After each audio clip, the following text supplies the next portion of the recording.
नमस्कार.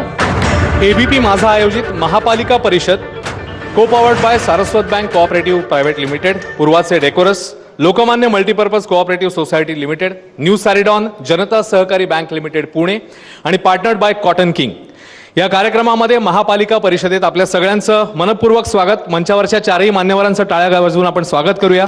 पाचही मान्यवर आहेत किंबहुना.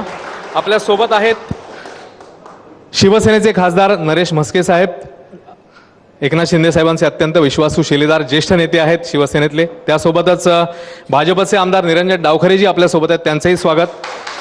माझ्या उजव्या बाजूला महिला ब्रिगेडचं प्रतिनिधित्व या पॅनलमध्ये करतायत अजित पवारांच्या राष्ट्रवादीच्या आमदार सना मलिकजी, त्यांचंही स्वागत.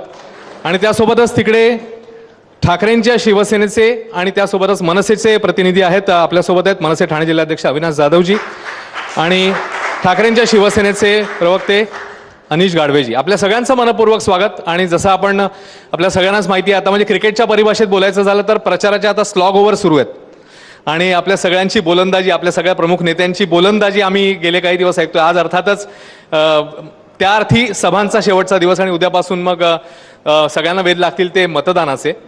आणि या सगळ्या दिवसांमध्ये म्हणजे निवडणूक सुरू जाहीर झाल्यापासून ते आता आजच्या दिवसाकडे आपण आलेलो आहे.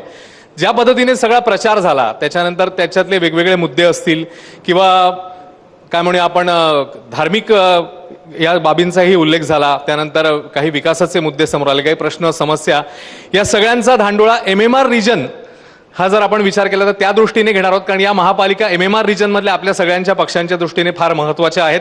खरं तर सगळ्याच महत्त्वाच्या आहेत, पण महापालिका MMR रिजनमधल्या त्या अर्थी खूप महत्त्वाच्या आहेत. रणधुमाळी तर सगळीकडे सुरू आहे.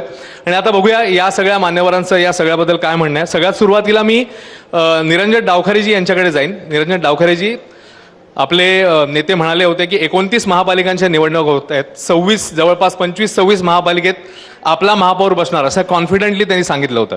आज प्रचाराचा त्या अर्थी म्हणजे सभांच्या दृष्टिकोनातनं तसं बघितलं तर ही जसं आपण म्हटलं शेवटची ओव्हर आहे. तर आज काय भावना आहेत मनामध्ये पक्षाच्या तुमच्या, काय किती कॉन्फिडंट आहात तुम्ही 29 पैकी 26?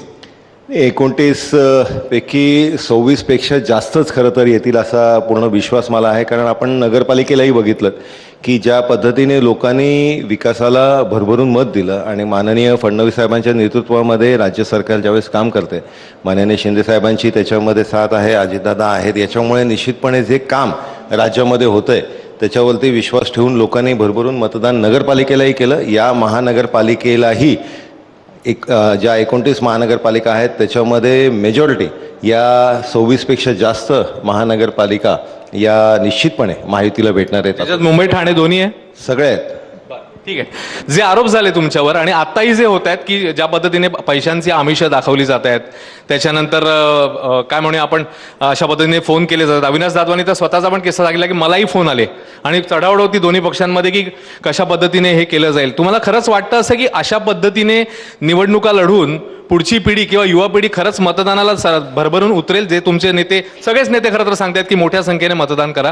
अशा पद्धतीने वातावरण निर्मिती झाल्यावर खरंच वाटतं तुम्हाला की लोक मोठ्या संख्येने मतदान करतील? नाही, मुळात ते जे म्हटले ते मला असं वाटतं नाचना आहे अंगण तेढा. कारण ज्यावेळेस स्वतः आपल्याला निवडणुकीमध्ये अपयश दिसतंय त्यावेळेस मग वोट चोरीचा आरोप करायचा, त्याच्यामध्ये मग EVM हॅकिंगचा आरोप करायचा. आपल्याला अपयश दिसतंय, आता त्या अपयशाचं खापर कशावर फोडायचं, त्याच्यामुळे हा एक नरेटिव्ह सेट करण्याचा त्यांचा प्रयत्न आहे असं माझं म्हणणं आहे. आणि त्याचबरोबर ते मागाशी बोलताना म्हटले की भारतीय जनता पार्टीने बाहेरनं आणलेले जर उमेदवार असं त्यांचं म्हणणं आहे, तर माझं असं त्यांना म्हणणं आहे की त्यांचा कदाचित ठाण्यामध्ये वावर कमी झाला आहे या निवडणुकीच्या काळामध्ये. कारण आम्ही 5 मंडळाध्यक्ष जे आमच्या संघटनेचे आहेत त्यांना उमेदवारी दिली, 8 म्हणजे 3 माजी मंडळाध्यक्ष आहेत यांना संधी दिली.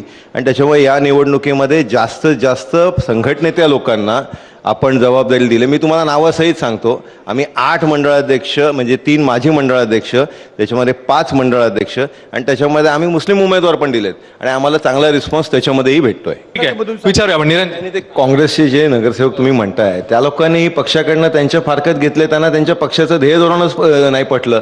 त्याच्यामुळे आपल्याला कुठेतरी त्यांचाही विचार हे एक्सेप्ट केला पाहिजे. फक्त आपण आपलंच दृष्टिकोन त्यांच्यावर लादतोय.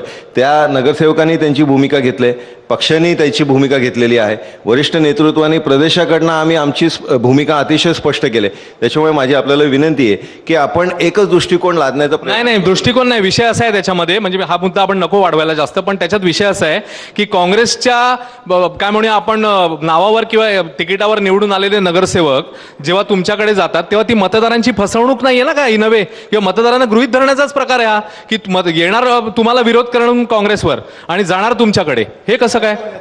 या निवडणुकीमध्ये खरं तर मला तुमच्याकडनं, म्हणजे युवा नेतृत्व आहे खरं तर इकडे, तर काय तुम्हाला आज प्रश्न दिसत आहेत तरुणांचे असतील, मुंबईकरांचे असतील, किंवा आपण म्हणूया शहरातले, कारण जसं मी म्हणतोय प्रदूषण असेल, रस्ते असेल, बेसिक सोयी सुविधांवर आज आपण बोलत आहोत का? मुळात तुमचं निरीक्षण काय आहे एक युवा प्रतिनिधी म्हणून, युवा पिढीचा प्रतिनिधी आणि युवा आमदार म्हणून पण तुमचं निरीक्षण काय? आज खरंच विकासाचे मुद्दे किंवा लोकांचे प्रश्न या प्रचारामध्ये दिसत आहेत का? निश्चितपणे लोकांना या महानगरपालिकेच्या निवडणुकीमध्ये विकास हा आणि त्यांचे जे प्रश्न आहेत, मग उदाहरणार्थ तुम्ही जसं म्हटलात की पर्यावरण हा एक प्रश्न आहे, रस्ते हा प्रश्न आहे, ट्रॅफिक हा विषय आहे, मेट्रो हा विषय आहे, या सगळ्यासाठीच माननीय फडणवीस साहेबांचा आता 3 दिवसाअगोदरच जो गडकरी रंगायतांमध्ये इंटरव्ह्यू झाला त्याच्यामध्ये थेट त्यांनी त्याच प्रश्नांना उत्तर दिलीत. ते कुठलंही राजकीय भाषण न करता जी काही ठाणेकरांची मूळ प्रश्न आहेत त्या सगळ्या प्रश्नांवरती उत्तर देण्याचं काम हे भारतीय जनता पार्टीच्या माध्यमाने आमच्या सर्वोच्च नेतृत्वाने केलेलं आहे. त्याचबरोबर आमचा जो जाहीरनामा आहे त्याच्यामध्येही आम्ही आवर्जून त्याच विषयांना हात घातला आहे. आमचं जे उद्देश आहे, जे धोरण आहे ते काय असेल हे त्या जाहीरनाम्यामध्ये आम्ही स्पष्टपणे मांडलेलं आहे. आणि मगाशी अविनाशजींनी सांगितलं की आमच्या दोघांच्याही निवडणुकीला त्यांचा साथ होता, निश्चितपणे होता, आणि याच्या पुढेही त्यांचा साथ राहील असंही मी ठामपणे सांगतो.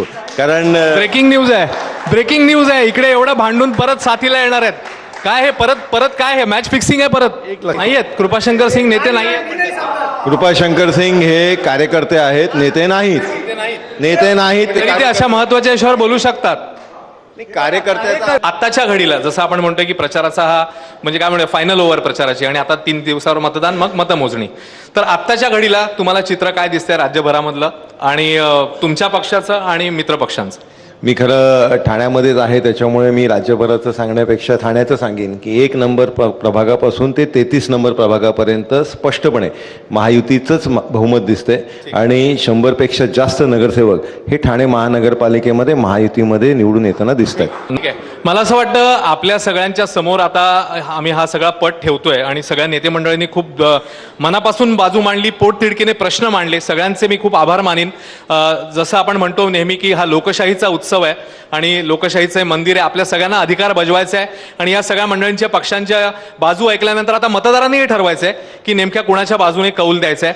आज इतक्या या महत्त्वाच्या महापालिका परिषदेसाठी आपण सगळ्यांनी वेळ दिलात, आपल्या सगळ्यांचे मनापासून आभार. आपल्या सगळ्या पक्षांना या निवडणुकीसाठी, आपल्या पुढच्या वाटचालीसाठी मी मनापासून शुभेच्छा देतो आणि या सगळ्या व्यस्त शेड्यूलमध्ये आपण वेळ काढलात सगळ्या मंडळी, त्याबद्दल आमच्या चॅनलच्या वतीने मनपूर्वक धन्यवाद.